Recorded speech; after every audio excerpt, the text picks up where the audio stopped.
Welcome, amazing one, and let's solve this beautiful geometry puzzle together. We are given a right triangle PQR, its right angles at Q, length PQ is 5 units, QR is 6 units, and inscribed is a semicircle such that the circumference is touching this length at this point and also touching QR at this point. The diameter of the semicircle lies on this part of the right triangle.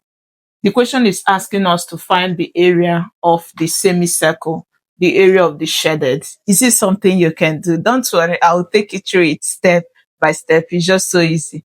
Just remember quickly that the area of a semicircle is simply you getting the area of a full circle, which is pi r squared, then divide it by 2. This is what we should do. But the question is, do we know the radius of this semicircle? We can find it. It's just so easy. Now, remember that the radius is a line from the center touching any part of the circumference. But in this kind of question, I will always tell you to target the intersecting point. This is the center of this semicircle.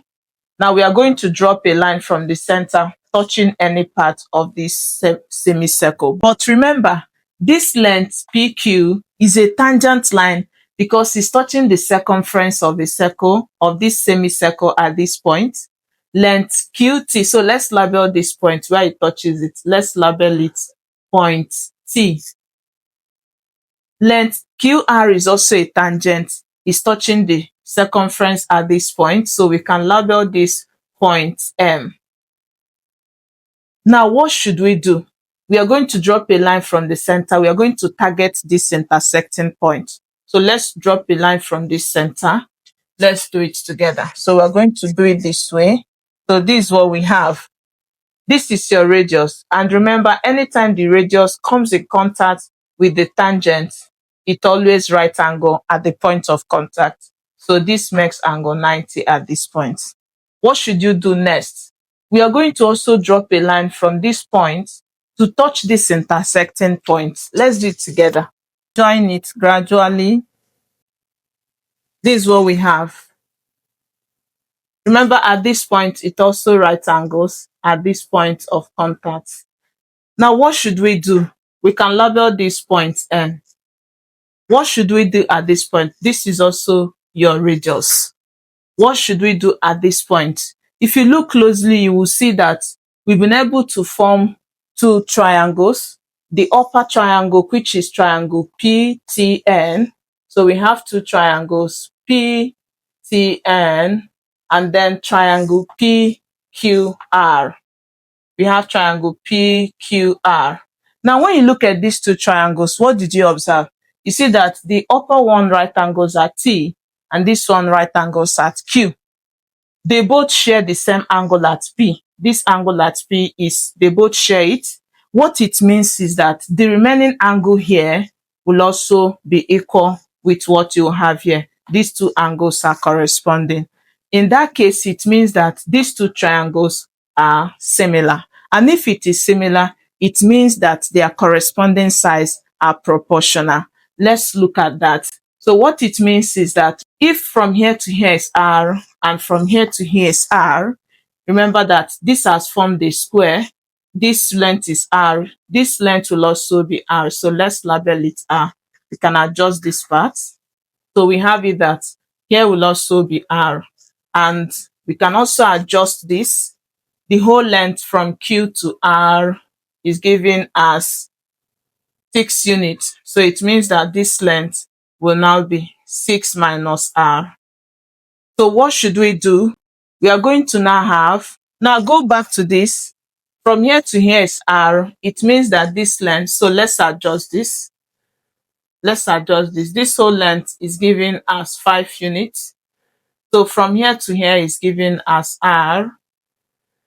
It means that PT will also be 5 minus R. So we have this as our PT. Now, using your similarity property, we said that this length, so we are going to have length PT divided by length PQ should be equal to length Tn, so we have length Tn divided by length QR. Let's substitute. We have PT. PT is 5 minus R divided by PQ. PQ is giving us 5 is equal to Tn. From here to here is R divided by QR. QR is giving us 6 units. What do? Just cross multiply this. When you do that, let's take this part off. Use 6 to multiply this. It gives you 6 bracket 5 minus R is equal to 5 times R will give us 5R. Distribute, use this to multiply. So we now have multiply this, it gives you 30. This will give you negative 6R is equal to 5R. What should we do? Remove this is negative, so you add 6R to both sides. And when you do that, 30, add this is 0, is equal to, add this, it gives you 11R. It means that 11R is equal to 30. To get R, divide both sides by 11.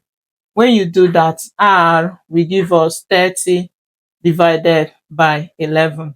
Now that you have found the radius, we can now find the area. Let's do it together.